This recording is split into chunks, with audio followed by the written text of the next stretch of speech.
I'll let you show. Yeah. Okay. So we're going to show you a picture, and we want to talk to you about. We want you to kind of explain the picture. Like, what's the emotion of it? How was happening there? Why this picture is important. All right. Let's do it. Yeah. Okay. So first thought is just raw emotion. I mean, I kind of play with my emotions on my sleeves. I've always been a person that like lets everything out and gives everything I have and then some. And just kind of where it kind of came from was when I was growing up, my parents used to call me Popeye because I've always kind of had a little bit of a short temper, I guess you could say. And little things will usually set me off, but I think I kind of changed it into having this passion for sports. And then especially in that picture, it was a big situation in the game and got the strikeout we needed. And I don't know, it just all happened so naturally. You don't really think about it. You almost kind of black out in a way. So, I mean, that's just kind of what I live for. Like those moments where the adrenaline's super high and the stakes are really high. Like that's when I thrive. So yeah, it's definitely a fun moment in my high school career. Nice. You're the baseball man, so all right, not a problem. You're in charge.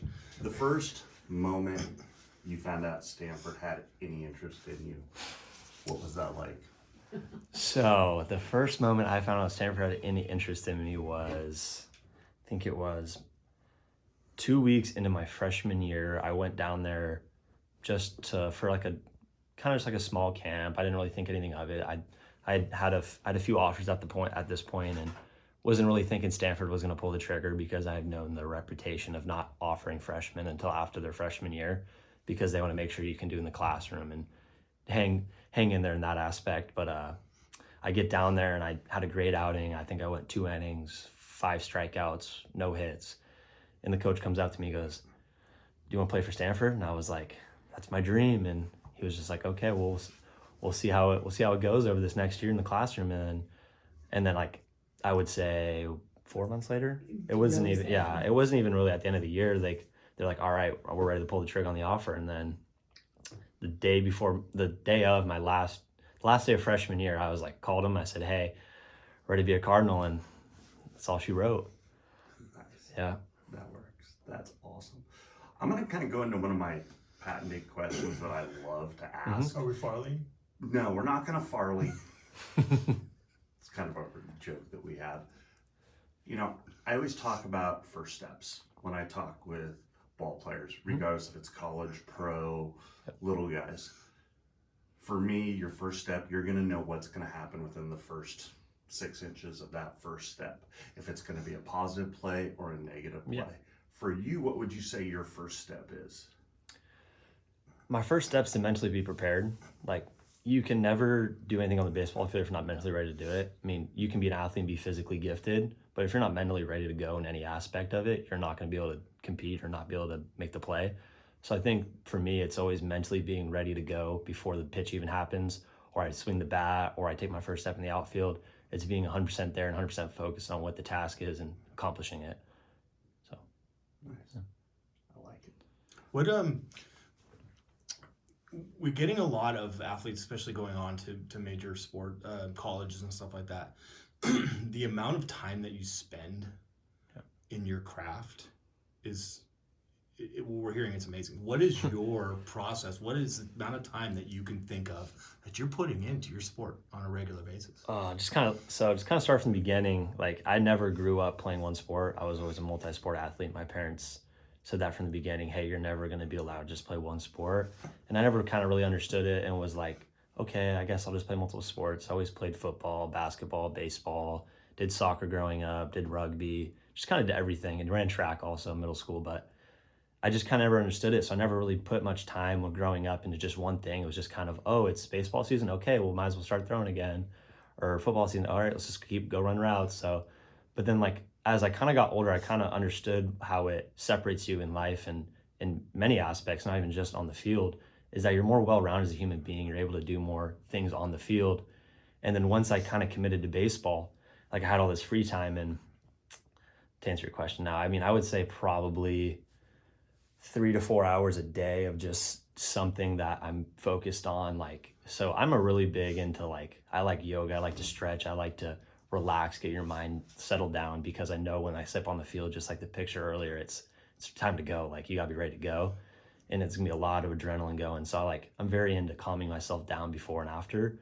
So I'm really big into all I know me and my mom, we used to Bosu, or what's it called? Yeah. Yosu. It's Bosu. yoga on a Bosu ball. So I've done some pretty cool things, and I think all that stuff just pays dividends to what actually happens on the field, being able to stay healthy, being able to be really extremely explosive athlete. So I would say an hour and a half of working out 4 times a week. You have hitting every single day, you're throwing every day. If you're not throwing, you're doing a recovery throw, hot tub, 20-minute yoga session before you go to bed, waking up, making sure you get your 1,000 calories in before you leave for school. There's so many levels to being a Division I athlete. I don't think a lot of people understand, especially for the baseball players, because everyone makes the jokes about how you can easily get a D1 scholarship for baseball, but they don't see the hours and hours put in when behind closed doors, and the really late nights driving down to Sacramento to get just 30 minutes of hitting, get some swings off the tee, so the next day you're feeling sharp before the game. So yeah, I mean, it's really crazy. And for me, I kind of fell in love with the process more than the product, honestly. I love waking up early. Okay, let's go get my swings in before a game today. That's the stuff I really enjoy. I mean, on the field winning games is obviously the most fun thing, but the process of every day, the grind, waking up knowing I got 4 hours of just straight baseball today is heaven. It's what I love to do. You bring up recovery. Mm-hmm. And you don't hear a lot of young ball players talk about recovery. No. Because it's non-existent for Yeah. a lot of them. Yeah. For you, what would you say your recovery regimen is? Okay, so recovery starts before the game, honestly. You need to be ready to go before the game to be able to perform in the game. So if I get home, if we have a game at 4 o'clock, I'll be in the hot tub at noon, in the hot tub for 15 minutes, then a 4-minute shower in the cold shower, kind of balance it out.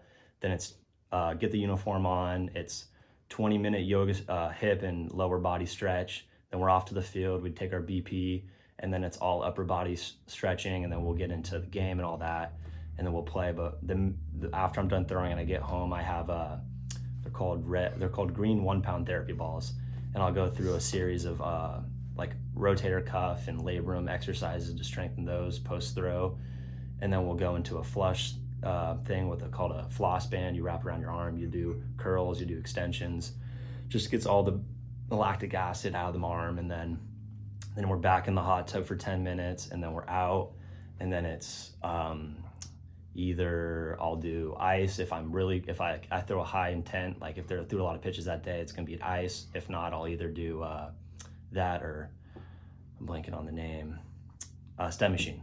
I gotcha. So yeah, Stem's great.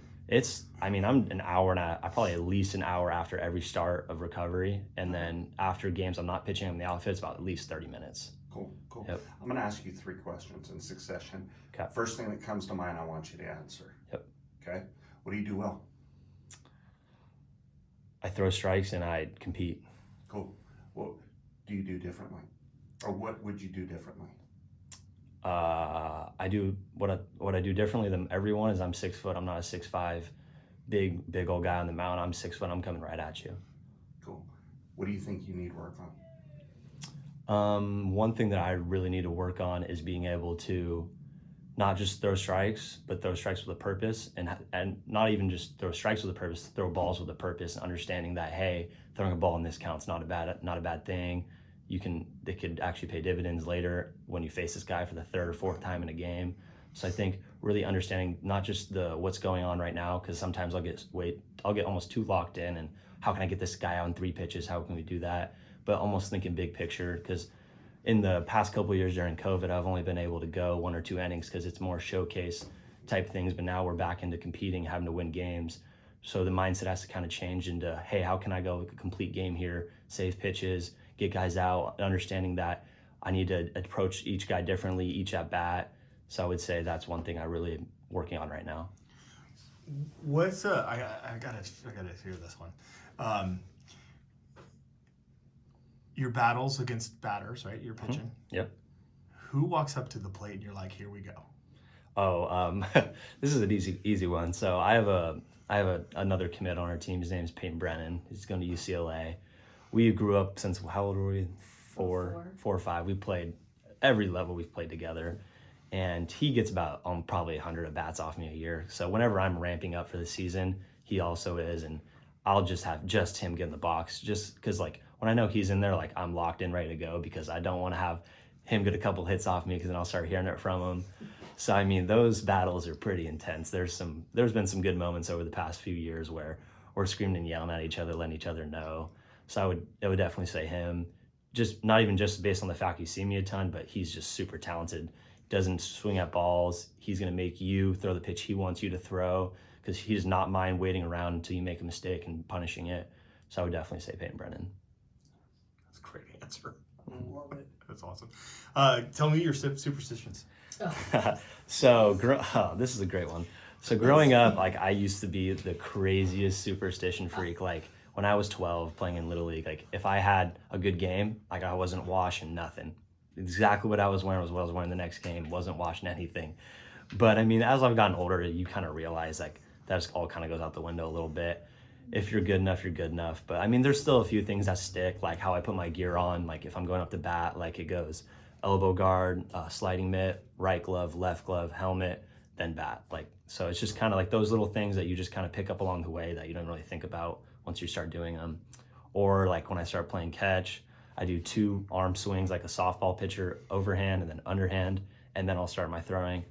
But yeah, I mean, there's only a few things, but back in the day, it used to be like I wasn't gonna play well if I didn't do my superstitions to a T. But I've kind of gotten over that a little bit. Baseball is the most Have superstitious you sport. really gotten Oh over my it? God, yeah. You little have bit. to ask Sure. that question. I still Sure. have superstitions. Yeah. Watching a game. I mean, Oh my God. it's It's his hair. He won't cut his hair right now. Yeah. Oh. I won't cut the lettuce. Okay, Samson. Yeah. 4 minutes. All right. So, want to kind of bring up something probably it's going to be near and dear to your heart. Mhm. What kind of influence was your brother with for you? Sure, you asked my parents about that one then. That's a kind of heavy question. So growing up, me and my brother, we never really had the perfect relationship. Like I was always what you would say the better athlete in the family, and I think he definitely probably struggled with that a little bit because he was an athlete growing up too. And like I think I was just like honestly just gifted a little more. Like I was just a little faster, certain things like that. And I think he really struggled with it especially when he got into middle school, and I kind of started kind of separate myself in baseball and football. And then I think there was just a point in time where he kind of internalized it and made it like, wow, like this is actually really cool. Like my brother's really good at this and I'm going to back him. And it kind of turned into this, hey, I'm never going to let anyone do anything to my brother to ever jeopardize anything. And he became my biggest supporter like overnight. And I would say ever since I was in 7th grade, like that's, if I ever had an issue or anything that was ever going on, it was straight to my brother because I knew he could help me or we could figure it out. But man, he's my dude. Like he's in the Army now, so I don't get to talk to him all the time, but he's serving our country, doing what he can. And if I ever have an issue or I'm always ever dealing with something, like he's the first phone call because I know he's been through it all with like going to the same school, living in the same area. Like he knows like what's really going on in my life, and I could not thank him enough and he's done so much for me in my life, and he will continue to, and he's my biggest supporter, and I love him to death. Last question. Make it good. Okay, that just made me cry. Oh, that's cool. You know what? I think that right there, You want to end it there? yeah, Because it was so good. that was, yeah, and you made Okay. mom cry. Yes. That, End on the mom cry. yeah,